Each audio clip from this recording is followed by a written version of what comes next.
Good morning and welcome to your Farm and Home Show. I'm Kristi Shive, and this morning we're visiting with Nan Montgomery. She's Family and Consumer Sciences Agent in Ohio County. Nan, today you are talking to us about cleaning tips. So there are two types of cleaner. We have abrasive and non-abrasive cleaners. So abrasive cleaners are typically come in the form of powders. They provide extra cleaning to hard to remove surfaces like soils and food particles and grease. But you want to make sure that you are using abrasive products on the proper surfaces, because if you use them on the wrong surfaces, they tend to scratch them. So a good area to use an abrasive product would be cleaning like the inside of your oven. And then the other form that we have is non-abrasive. So non-abrasive products typically come in gel or spray form.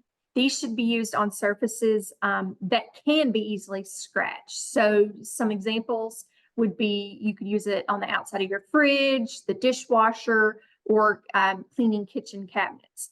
Another tip is always read the product label. So the product label is going to let you know what surfaces that the product can be used on. It's also going to give you directions of how long the product needs to sit in order to do cleaning. So I know that social media has some different hacks or trends that are going around. And so I want to talk a little bit about those today.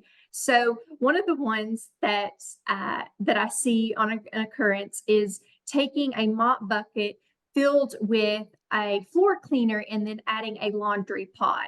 That is not a proper way to get your floors clean. It actually causes a buildup on your floor.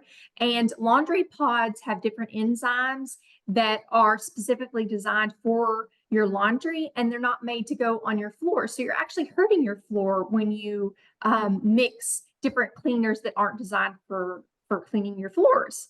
There's another one that is taking different types of cleaners and mixing them into your toilet bowl. So that can actually be very dangerous. So when you mix different cleaners together, they can provide toxins or fumes, which are harmful to your body. So if you're going to clean your the inside of your toilet bowl, just get the toilet bowl cleaner and use a toilet bowl brush, and that will do the job.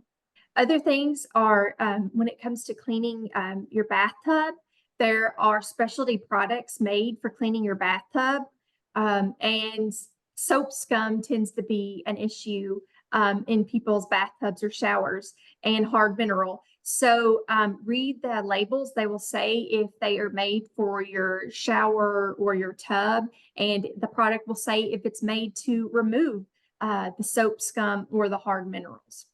Sometimes people have problems with rust in their bathroom or shower area. A product that you want to avoid when it comes to rust is using bleach products. So bleach can actually intensify the color of the rust. So if you have rust, you would want to use a product that says rust removal, and that will help you lift up those stains if you have those in your bathroom.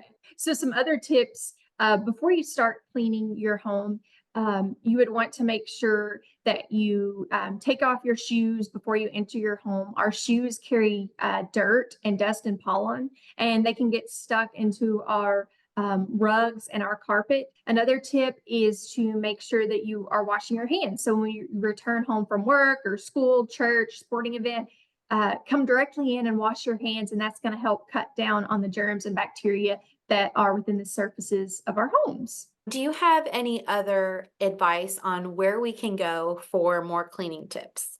Yes, so the American Cleaning Institute is a wonderful website that you can go to and check out. It has a search engine where you can type, do you want to check out, are you cleaning your bathroom? Are you wanting to clean your kitchen?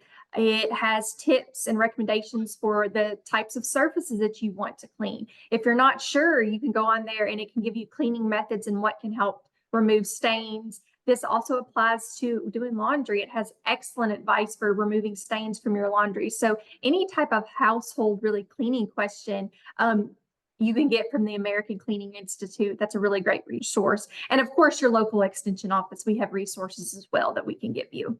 Thanks for joining us today on the Farm and Home Show, and we'll see you next time.